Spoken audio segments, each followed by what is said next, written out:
Hello and welcome along to the West Yorkshire Football Show. We're here for instant match reaction to Leeds United 0, Sunderland 1.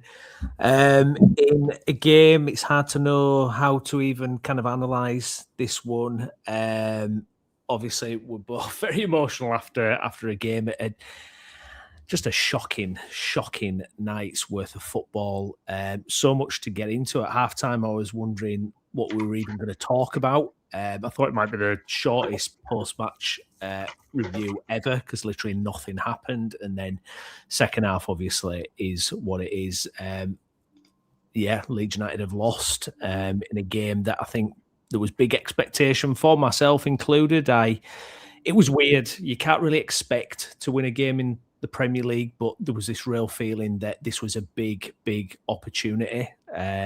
And unfortunately, that's not happened for a variety of reasons. If you're watching along, I know there's a few comments in already. Thank you for those. We will get to some of those. Please smash a like on the video and get subscribed to the channel. Jason, it's really difficult to come on at full time after that, and the difficulty of having to view that a really frustrating evening as a Leeds fan. Where's your head at a few minutes after full time there? I'm really triggered, really triggered. You come into the Premier League, you expect to lose a lot of games. I've come on here after every single game this season, and I'm not usually too emotional with regards to whatever the result is, positive and negative. Kind of keep my counsel in quite a good way, and I feel really irritated tonight. Really irritated. First off, disclaimer, caveat: Leeds weren't great tonight, and we can pick some holes in that as we go through this show. But Sunderland were awful. Probably the worst Premier League team and performance I've seen this season. I've said all season that they're bad, and they are really bad. They turned up like a League Two team that were desperate for a replay.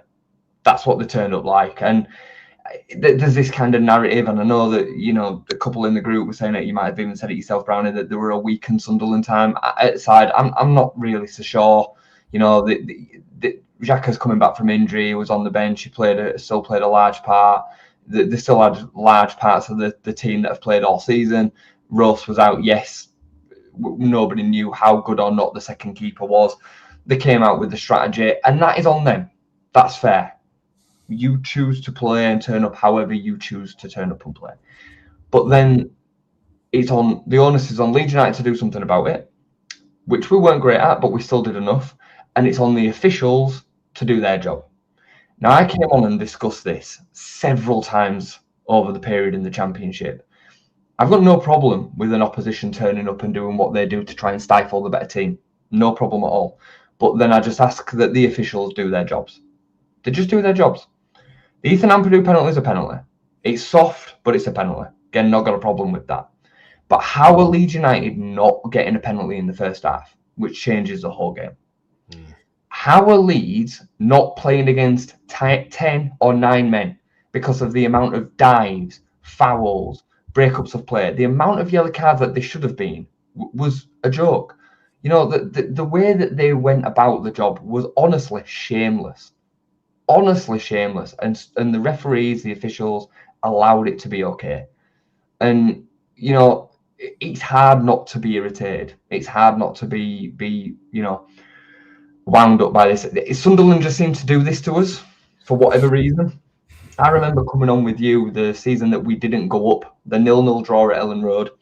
Luke O'Neill literally jumps and punches the ball. I'm just going to go back to here. I've got a still of it somewhere on my PC because I was that angry about it at the time. He punches the ball away and all the officials missed it. Everybody in the ground saw it. All the players saw it. We didn't get a penalty that day, and it ended up costing us automatic promotion.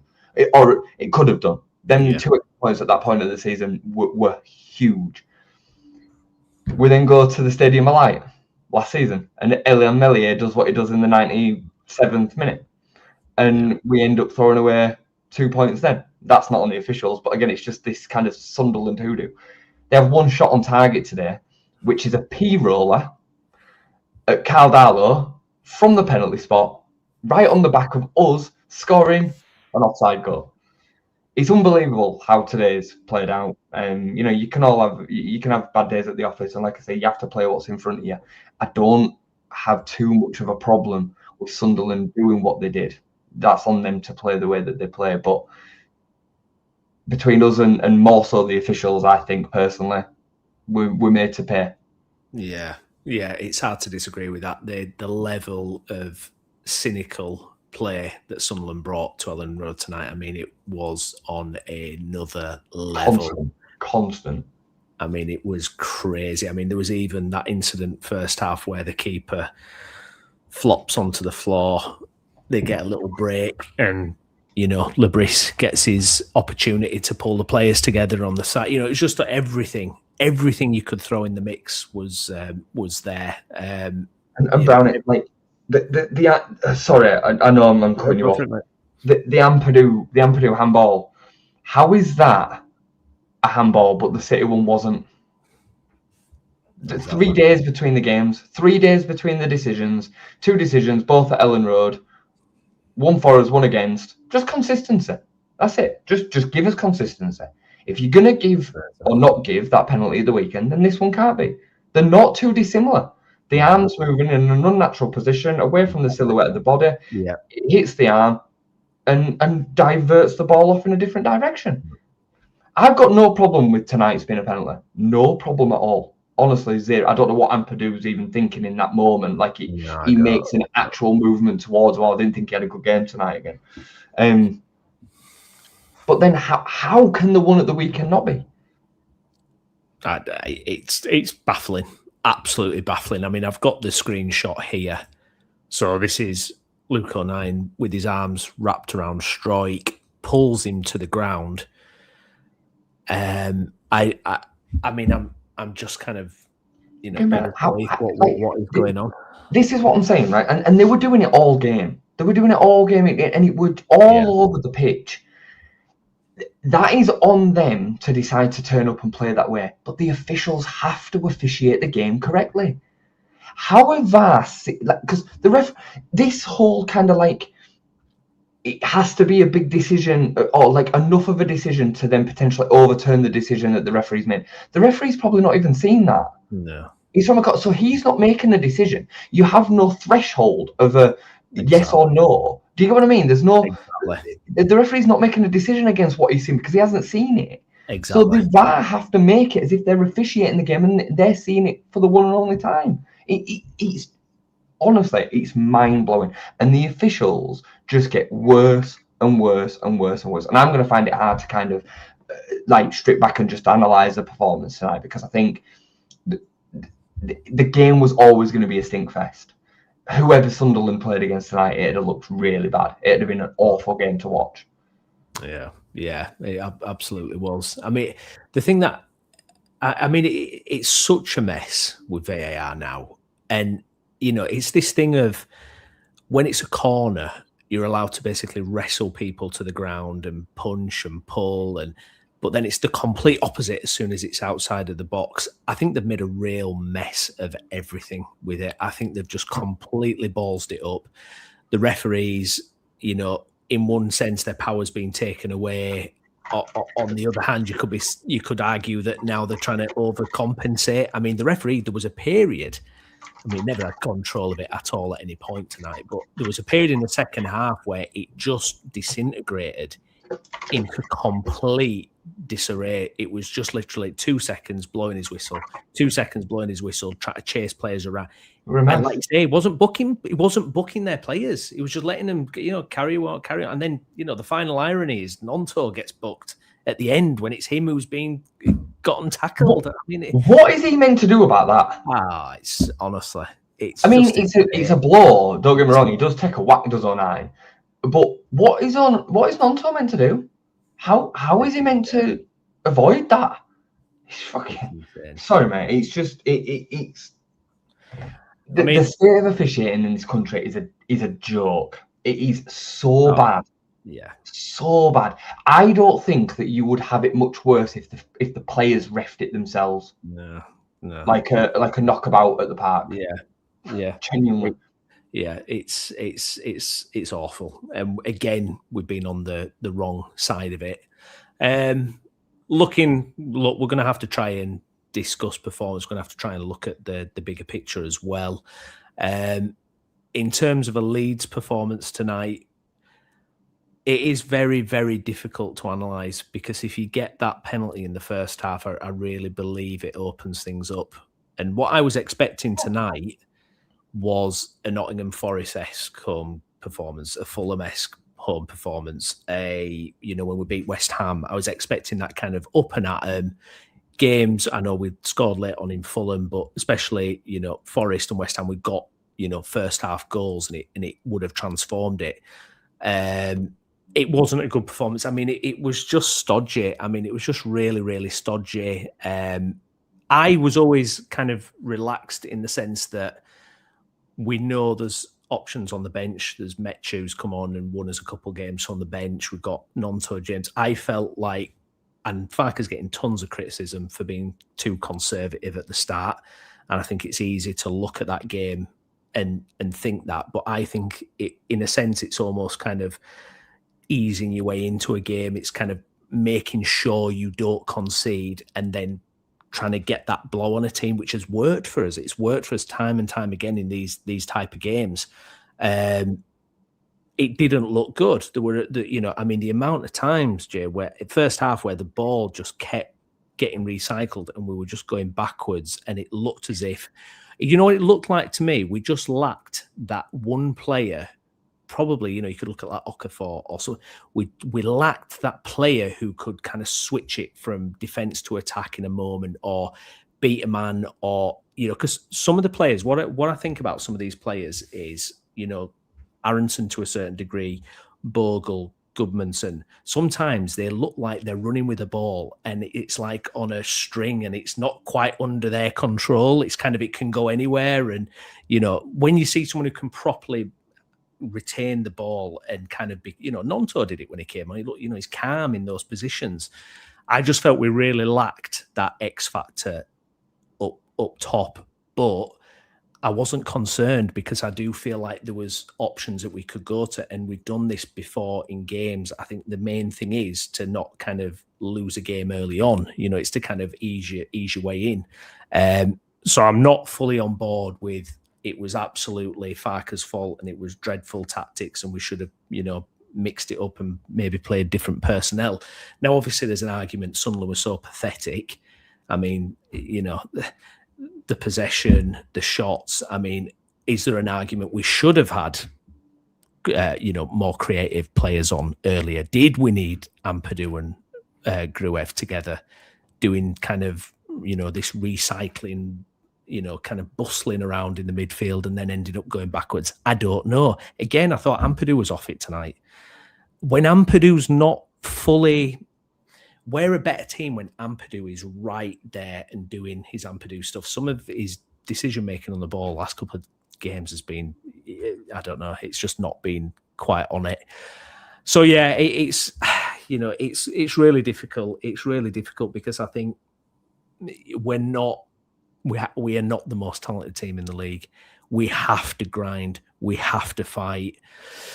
Our best kind of moments in the first half is when it was a long ball and Calvert-Lewin had kind of win it and it would drop into space for Aronson to pounce onto, or Gabby's got a bit of space to run onto, kind of almost catching them in transition a bit. But when they were just sat behind the ball and we were in front of them, yeah, we were clueless. We did nothing.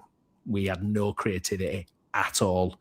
But second half, the game, we think we've scored. They go up the other end after that gets ruled out, and they win a penalty and win the game with their only shot on target. I mean, it's just a kick in the bollocks. It really is a kick in the bollocks. And I think, look, the first half was poor. It was dead poor, but Sunderland came to spoil it. I mean, what do you think? Did Farke get something wrong here? Should we have changed things earlier? I mean, it's really hard to judge it, isn't it? Yeah, I'm going to come back to talking about the VAR, because Sky Sports have reported on it, which I think is interesting. I think we need to not do this again. I've seen some of the comments that are flashing up, and I'm reading them, and we will go through some of them. But we're going down this Farke bashing route again already. Yeah, I think it's pathetic. For those of you that are saying stuff, we are so fragile and like fickle as fans. Yeah, and you need to get a grip. Sorry, some of you are not going to like that, and I am triggered tonight because I just think the way that the game's gone, their performance, everything that kind of comes about it. I'll settle tomorrow, and I'll probably be able to digest it a little bit differently. But I think people, just like the formation conversation that we had earlier on in the season, too many people apply a tactic to a formation and think a certain thing based purely on just the formation. And same goes for personnel. You know, they see Ilya Gruev in the team and they go, it's too defensive. Like, they don't even really think about the roles that players are then asked to play within the system. When you don't have no Okafor in the team, we lose a massive amount of the attacking intent. That's the fact. But people will then just think, we'll play Metra up there and replace him for Aronson, and all of a sudden we become instantly more attacking. No, we just then probably have less of the ball in transition. The ball goes long even more, and we probably spend more time without the ball. Do you know what I mean? Like, it's not that one swap of a striker going in for Brendan, who's probably more of a midfielder, doesn't necessarily make us more attacking just because you're putting another attacker in the team. Do you get what I'm trying to say? Yeah. You know, Anton Stack was likely asked to play a bit more of an attacking role within the system today and connect between the lines. But the truth is that every time we got anywhere near the ball, Sunderland weren't looking to hit on transitions, they were looking to foul. So every single time we looked to build play, the game was then stopped. But that's on the referee to book them and officiate the game properly. You know, I had this conversation with Chris Andowser last year about the Championship and how teams were allowed to get away with breaking play up and wasting time. It's not on the opposition to choose not to do that just to make it easier for Leeds. I get that, because they're not as good as us, but it is on the officials to do their job. And if the officials did their job in the first half today, the game would play out differently. So you can't just then bash the manager because he hasn't started another striker or he's plays Ilya Gruev today or whatever. It's nonsense. It's just a nonsense. I think it was there were too many individual poor performances tonight. You know, I'm not trying to sit here and say Leeds were excellent, because they weren't, but they still created enough to win the game. They did. But there were too many off-it performances. I thought Ampadu was really poor, not punching the ball through the lines, not being accurate enough, being a bit too sloppy. I thought Rodon was poor again, certainly in possession. I don't think we didn't get enough joy down the right-hand side between Bogle and Justin. I thought Gabby were a bit wasteful at times.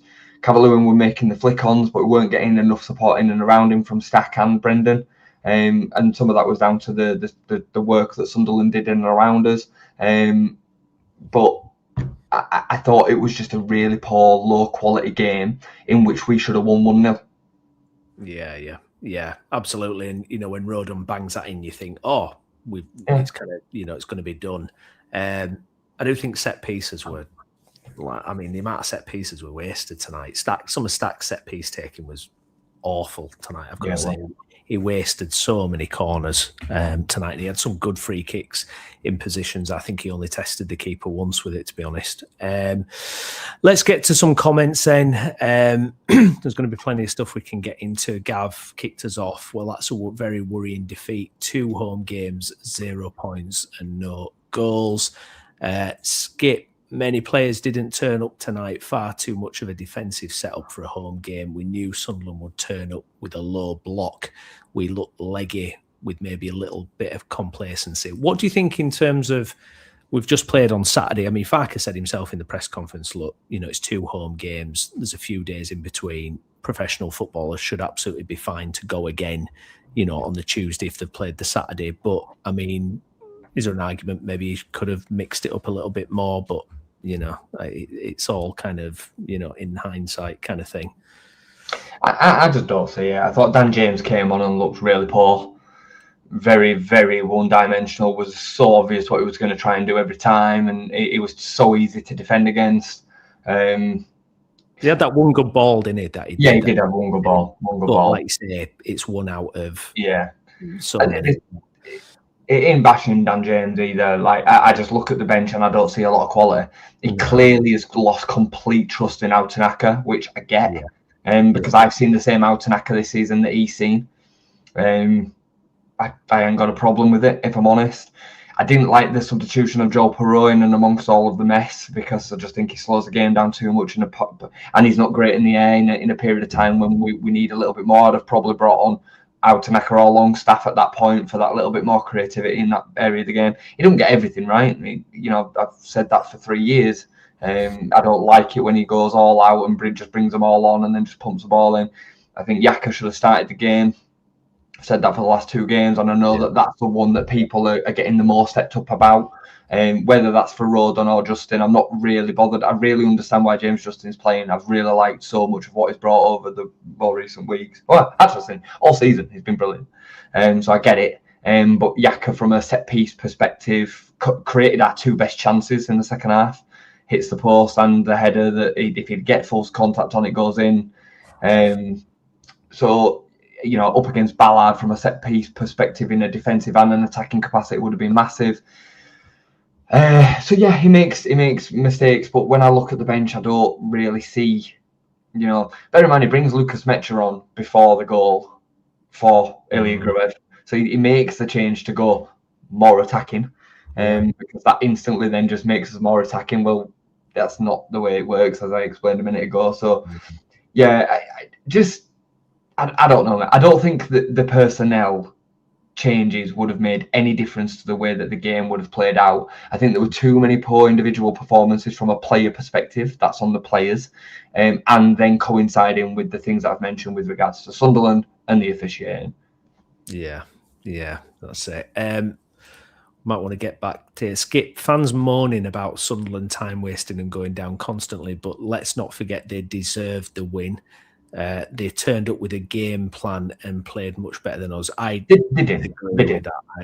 I think that's a smash and a grab. Is that? I think 1 shot on target tells you that.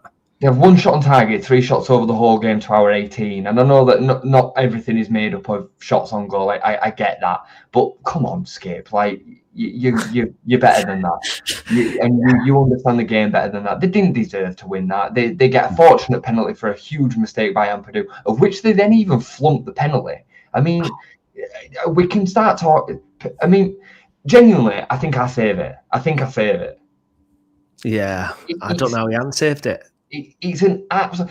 Usually, you don't slate the keeper when a penalty goes in any sort of capacity. No. I think it's an absolute horror show from Darlow. It's a simple. Well, you can tell by his reaction. His reaction is pounding the ground. He knows, like he should. It's a terrible penalty. It's a B-roller at him. It's a stinker, mate. It's an absolute. It might as well not be there if that's going to go in. Like they are the ones that he absolutely saves. So I can't understand any fact. We didn't play well. I understand that, Skip. I understand that we didn't play well. We still played well enough to win this game 1-0 in a bit of a stink fest. Yeah. That's the kind of game that it looked. If Rodon's goal had stood and would have gone out to play that game 1-0, would have been like, God, that were a stink fest. But we probably were slightly the better team. Yeah. Sunderland did not deserve 3 points today. No, absolutely. As they didn't all season. No. This is just Sunderland all season. No, Mark, forget the FA Cup Lads League is priority now. Play the under 12. I think Sunday's a big game. I think Sunday to kind of wipe the slate clean, get a good feeling at Ellen Road on Sunday. I actually completely disagree. It's Tuesday. They'll have tomorrow off. They'll have a few days rest. I think you play a strong team and you go and beat them 3-0. Yeah, well, yeah, and you haven't got a game for a week after that either, have you? So you don't have to worry about that. Dav, harsh Premier League lesson, go for the throat or risk getting bit. Peter, horrendous performance. Nige, I was concerned after seeing the lineup. It was too defensive. We should have gone at them with pace. Farker struggling again against a low block. Refereeing inconsistent yet again. And John, what's the point if VAR misses the obvious, such as the foul on Stroke or the stamp on Gruev? Let's have a look what else we've got. Kev, I don't like talking about referees because it's depressing. His eyes was full of mucus. It must have been full of something. I don't know what was going on there. It's not just him, Brownie. No. It's all of them. Yeah, exactly. Absolutely. Zero, Parker is a coward, scared to go at them, complete wrong setup. We could have been 9 points clear. Watch this get us relegated. Now, that is some of the reaction that I've seen out there. It's some of the reaction we talked about at the top of the show. I mean, yeah, it's just where do you start with that one, really? Martin, I think Farker is excellent. Move on. A bad game. Luck didn't go our way. Well, this is it. I mean, that's the thing, isn't it? Yeah, we've lost 2 back-to-back games, but context is one was Man City, and tonight is just. I mean, tonight's a freak, isn't it? Tonight's an absolute. It's got to be a freak. Mind you, the way VAR is, the way refereeing in this country is, it could potentially happen again. We don't know because it's that poor. 2 games in a row, isn't it? Yeah. David, swap Brendan for Nonto. Let's have a look. Russ. Sky Sports reporting that the incident involving Strauch and O'Neill was looked at by VAR, but it was deemed that a clear and obvious error had not taken place. Yeah, like what you mentioned there as well. John, Leeds were burnt out. You lot have had a good run, but you will survive easily. No club in this division can go on and on, winning or drawing. You will get beat now and again. Keep the faith, Leeds, man. Tom, there's a stat going around social media from tonight, from 112 minutes football, that the ball was out of play for 21 minutes. I'm surprised it isn't longer than that, to be honest. Lee, one of those things, it can happen. It's how we hit back. Yeah, I mean, looking at it now, I mean, kind of going forward, obviously, look, we're still 6 points above West Ham as things stay at the moment. We know West Ham have got the game tomorrow. How are you feeling in terms of that kind of bigger picture with those games coming up to tomorrow, Jay? Does it kind of, give you the heebie-jeebies, or are you still cool and calm about it? Yeah, I feel all right, to be honest. I think, we've still got enough games to put this well and truly to bed over the next, 3, 4, 5 weeks. We've still got loads of winnable home games. I think it puts the pressure back on us a tad. I think most people would be reckoning that we'd have at least seen another point on the board out of this game, and it's ended up being 0. But I don't think it changes the next set of flow of games. I don't think it really plays on the minds of the players too much. I think they'll still be feeling very confident about what they can pick up. But yeah, it's another one chalked off in which it'd just been nice to be able to enjoy the rest of the season, to be honest. That's kind of how I feel about it. And if West Ham do win tomorrow, it condenses it all and puts the pressure on for even longer. So yeah, it won't be the game that, and just whoever put that comment earlier, it won't be the game that gets us relegated. Certainly the whole host of the season is going to play that either way. Bournemouth at home, Newcastle away, Spurs at home, like Fulham away, like all these different moments which we would have been able to point towards will end up playing the role in that, as they will positively if we go on and stay up, which I think we still will. In terms of like the last minute win against Fulham at home, or the whichever moments you kind of want to pick out, the point away at Anfield, the point against Liverpool at home, like all these points. That's just the way that the season works, isn't it? Yeah. It feels really drastic tonight, but in a couple of weeks it won't. If we're safe, so this is just a season. And, Kev, I've seen your comment. I'm upset about the way that the game played out, and I try and keep it as pretty level as I possibly can, as much as I can. But ultimately, I'm still a fan, and I just feel like my team's been fisted. For want of a better word tonight, I feel like they've been well and truly fisted by just an awful football team. Awful team to watch, and an even worse officiating. And this comes, 3 days after we really did deserve a point against City, with the decisions that we've missed, the red cards, the penalty that day. It just feels rough. And me and Browney, we don't say this much on stream, but we've come off so many games, win, lose, and draw this season, where we said, where is our rub of the green? Where is our moment to get a bit of the look? Outside of the Chelsea 2-2 draw away at Stamford Bridge, we have had to harry, hustle and fight and blood, sweat and tears for absolutely everything that we've got this season. And opposition just seem to time and time again get moments of luck and fortune and the officials. And we just don't think we get it. No, it's 100% true. Yeah, they're going all the way back to the start of the season. It is pretty staggering, and that's kept us in this kind of relegation dogfight. I mean, there's an XG table flying around. The Athletic have done a big article on it. We should be mid-table. If you go over those kind of thing, the underlying numbers, it's mid-table. So yeah, it's just one of those. Let's have a look. There was a comment here that I just wanted to bring up. Zera, when was the last time DCL scored? DCL at the minute, obviously, he had that hot streak where he scored, 6 on the trot or something, or 7 in 6 or something like that. And yeah, the goals have dried up. Are we getting as much from DCL at the moment? Are we utilising him as much at the moment? I feel a little bit like, I don't know, maybe since Okafor came out of the team, since he got his injury, it does seem that he's maybe a little bit more isolated when it's just kind of Brendan beavering about doing Brendan things. I don't know. I mean, obviously he spurned great chance against Man City the other day. That Dan James whip ball in tonight, should he be getting to that? Should he be anticipating that and getting in there to knock that away? I mean, has his level dropped a little bit? Do we need a little bit more from him? I mean, what's your feeling with Dom? It's hard because the games change so quickly. The way that the games are playing out, the contexts of the games matter. I still think he's offering us a lot, certainly in build-up. I don't think we're getting him into as many great positions. Some of that's probably Okafor. Some of it's, again, the games.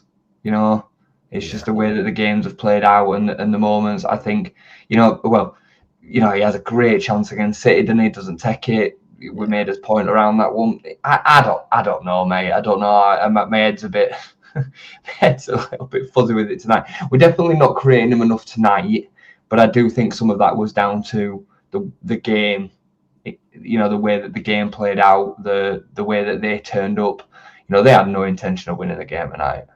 And no matter who you're playing against, especially when you're playing against a competent Premier League side, it's very difficult to attack a team when you have similar or lower quality of players. I think we're a better team, but I think individually, I think they have better players than us.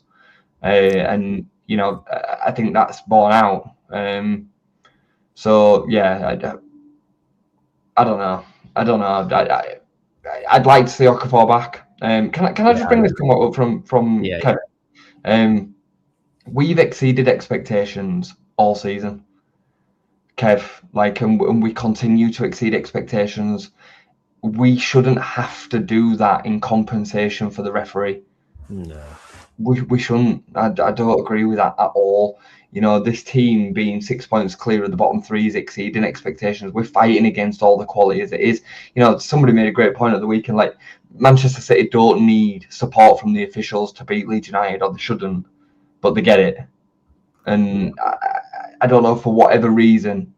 We've joked, haven't we, about the this kind of agenda towards Leeds United, and I don't like playing into it any more than anybody else. I'd much rather just kind of feel like it's a level playing field, but it's never felt like that, and it don't change when you watch some of these decisions. No, absolutely not. Starman, Farker is 100% responsible for this defeat. A win was there for the taking, but he picked 8 defensive players against a team who were poor away from home and out of form. I think what we've got to be careful of here is, and me and Jay have been pretty consistent on our channel kind of throughout the time we've been doing it. We're not sycophantic fans. We don't sit here and just think the sun shines out of the manager's backside and the club's backside. Go watch our videos from when Leeds got relegated last time. We were just as brutal as anyone out there about the situation and the players and the manager and all that. That's not what this is. But we're certainly not that YouTube channel where we're going to jump all over this now and we're going to be saying it's terrible and this was wrong and Farker and blah, blah. We're not going down that line because 24 hours earlier, everyone's singing the praises. And, Farker did his press conference yesterday and everybody's, in love and, he's done a brilliant job and et cetera, et cetera. We're not going to swing all the way, back to, it's all wrong, burn it to the ground. That's not what we're going to do. It's hard to be objective in these moments. And look, yeah, you can be critical. You can go, maybe you didn't get this right, as Jay's alluded to, don't like some of the substitutions later on and all that. That's all fair. We will be fair about it. But the key word is fairness. Look, we're in a good position. We've fought to a great position. I'll say it again. I've seen this criticism every time where people go, he's playing too many defensive players. And the amount of times when full time rolls round, we go, oh, yeah, it worked. Playing Gruev worked. We got a point away at Anfield. It's happened time and time again. So we've got all that evidence of it working. So he's done it again. It's for me, we're not going to go out there and blow teams apart. We just haven't got the firepower. We're just not that side yet. Hopefully, if we stay up and build, hopefully we can be that team, but we're not that at the moment. It's like set pieces. I mean, when we blew Crystal Palace away 4-1, why was that? It was 4 set piece goals. Yeah. We're not scoring set pieces anymore. What's that threat? And there's where my argument at the minute is, why is Beale not in the team would be something I would disagree with Farker at the moment. But I think we can't just burn it all to the ground. I think the temptation for a lot of fans tonight will be, oh, we're backing it, everything's on fire, Farker's rubbish, and that will be that kind of social media kind of temptation to do that. But I just urge people to just reflect on it a little bit more and just think about how strong this period of time has been, because like Jay said, we're overachieving. There's no doubt about it when you look at the quality of the players. When you think tonight, what are our attacking options that we can bring off the bench tonight? Willie Gnonto, who's played in the Championship for the last 2 years, Dan James, who's never cut it at Premier League level, and Joe Peru, who has 0 goals this season and is not a Premier League striker. That's what our attacking options were tonight. And if you talk about Tanaka, we've seen Tanaka and he's made mistake after mistake after mistake when he's in the team and he's lost the trust of the manager. So where were the options? For me, if Okafor had been there tonight, I would have loved Okafor. I can't wait for Okafor to be fit again because I think he's a genuine and he's a frustrating player. I'm not going to pretend he's not, but I think he's got that level to him. But yeah, that's my rant about it because I can see where it's going. Look, I can see some of the comments, and I mean, I'd love you to come at me with some actual statements of what I've said that's incorrect.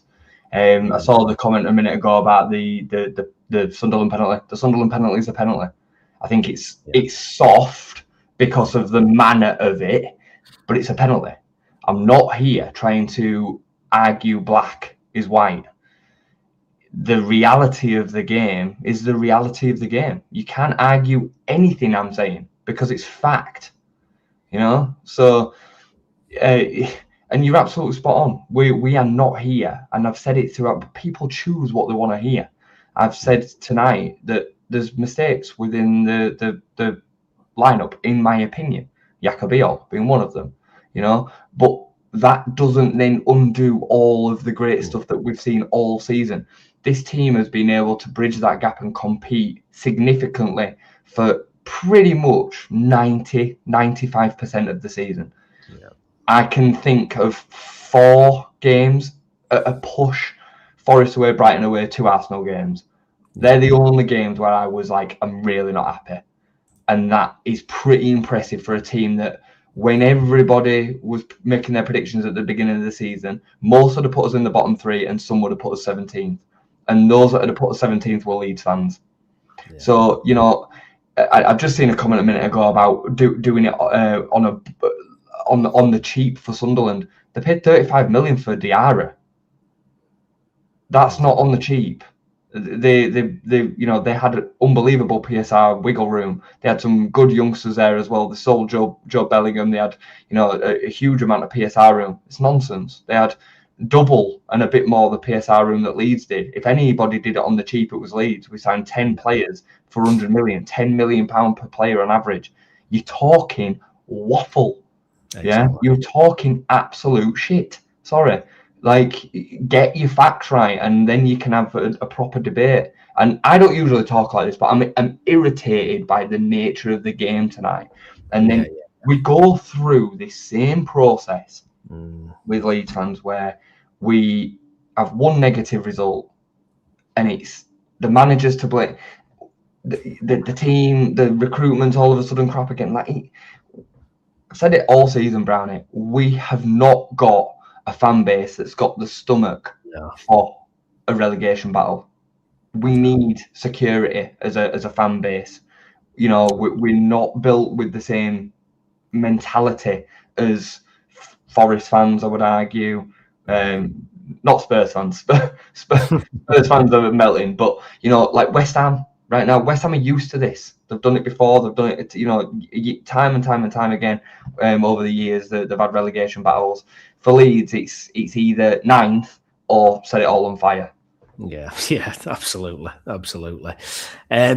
Let's get some comments from Farker then and see what he's had to say about the game. Daniel Farker asked what went wrong, the bloody result. Sometimes difficult to take, football sometimes so dominant. We knew we would face a compact side, difficult to open, so many shots, set pieces, opponent probably struggling to understand how they've won. Lacked clarity in the final third, so dominant, but not always know what to do. Stroik should have had a penalty. My most important player has an instinctive moment and gives away a penalty, which should have probably been saved. Today, it's frustrating to accept the loss. Ethan is disappointed. He knew it was crucial. I was convinced we would have won if it had stayed 0-0 for longer. He knew there was no reason to move his arm, just an instinctive moment. I've made my point several weeks ago about this. Don't want to talk about it after a loss. It would sound like searching for excuses when we need to be self-critical on our clarity in the final third. No sense to panic. All games this level are tight. If I change the whole setup now, we will go away from what got us so many points, close to a point against City, 2 extra at Villa. If we get those and 3 tonight, we will be close to champagne for staying up. Yeah, interesting little note about it should be saved, the penalty. I wonder if there's any wiggle room for Perry coming back in. But yeah, you know, this is the thing with Faki. He's not going to rip it up now. We're not suddenly going to see Nonto. We're not suddenly going to see Tanaka and Dan James and everything like that. He's going to carry on doing what's accumulated all these points, and obviously it's a massive game. You know, we'll see where we are at in a couple of weeks, because obviously we've got Norwich at the weekend, and then we've got Crystal Palace away for a stinky 2:00 kickoff on the Sunday, I believe it is. Then let's have a look. Yeah, Sunday, and we'll just see where we go from there. Like you say, Jay, I mean, we could really do with some more luck. Would be lovely, or just a ball to fly in somehow, or whatnot. But yeah, I mean, Farker, as always, is going to keep calm and cool in this moment. I just hope that the noise, doesn't have to be so big after this. Hopefully everyone cools off tomorrow and we can reflect on it and try and enjoy the FA Cup. Like you say, it's a distraction, and, if you can get a positive result for there. I've got to admit, from my point of view, it's kind of, I was looking forward, because I think he's right as well. I do think if it had stayed 0-0, we were the only ones who were going to win it. I think absolutely. It would have been lovely to go into that FA Cup game at the weekend without this thing having just happened.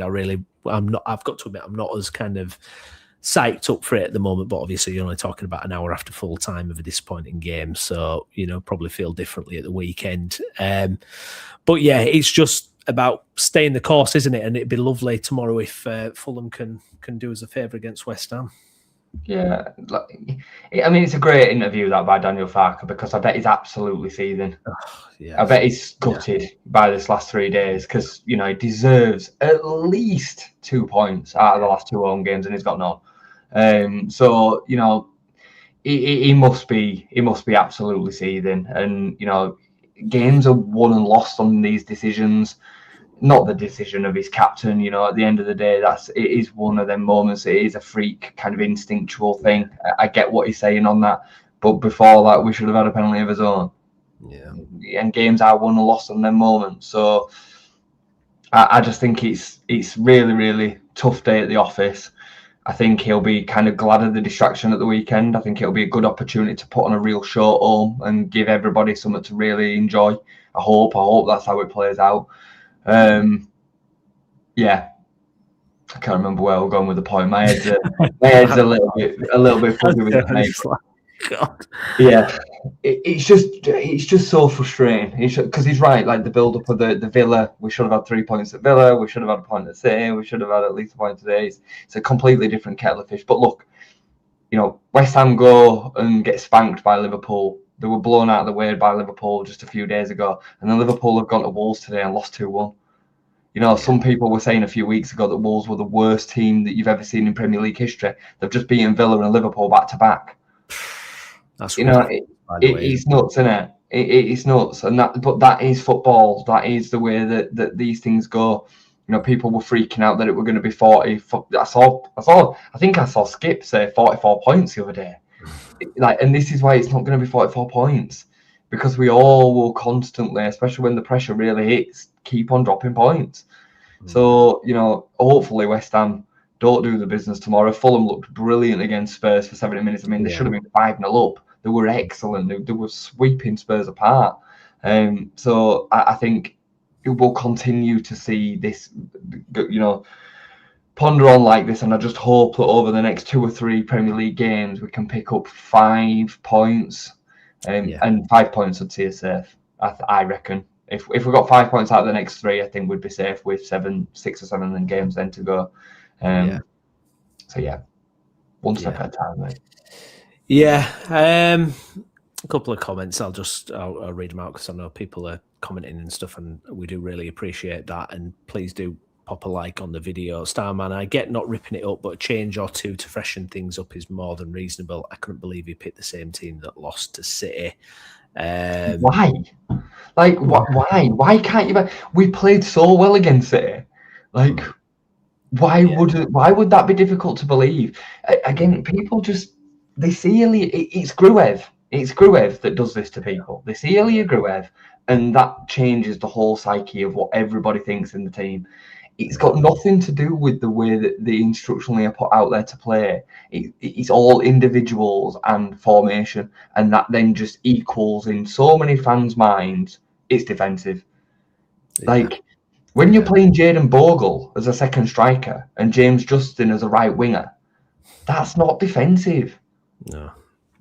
Browney, tell me I'm wrong. No. Well, this is it. I remember the first time when he kind of played, I thought, God, how are we even going to attack? But then obviously Gabby banging on down the left wing, and you've got Aronson buzzing around, like you say, James Justin at right wing. It doesn't work defensively. It's like it doesn't mean it's defensive, rather. It doesn't mean that's it and there's no outlets. We're getting the best footballers on the pitch most of the time. Yeah. Like I said, I can make the case with Yaka. Yaka, I think, is the one player that really was missing from the starting lineup tonight. Yeah. But the biggest thing is that given what's available to us, we have the best players on the pitch. Yeah. I'm not starting out Tanaka. I'm not starting Sean Longstaff. I'm not starting Dan James. I'm certainly not starting Willie Gnonto. No. I know Willie Gnonto is an attacking player. We would have not looked more attacking if Willie Gnonto had started that game today. I promise you we wouldn't. No. If Gnonto starts over Gruev, we have less of the ball, we have less control, and we likely concede a lot more chances. It wouldn't then transfer into more attacking football, and that's what you need to get your head around, because it's not just as simple as that. No. What do you these comments from JB, like, man, what are you watching? You've not watched us play this season. I beg you to go and watch the game, man. Jesus. Bang head against the wall, man. It's unreal. It is unreal how some people just don't observe what's in front of them. Yeah, I know. Beal, just to kind of pick up on that, for me, I'm desperate for him to get back in this team. I just think we need to find a way to kind of get back in. I wonder if he'll come in for the FA Cup game. But yeah, I just feel like our set pieces, we've just I know obviously Stat banged in a worldie the other day, but from corners and things, I just feel like that threat has just massively downgraded since Beal has not been in that team. Yeah, I agree. I don't get why he's lost his place either. I don't get why he had that injury and the injury. I get the James Justin thing, yeah. but I do think you miss a real threat with Beal not being there.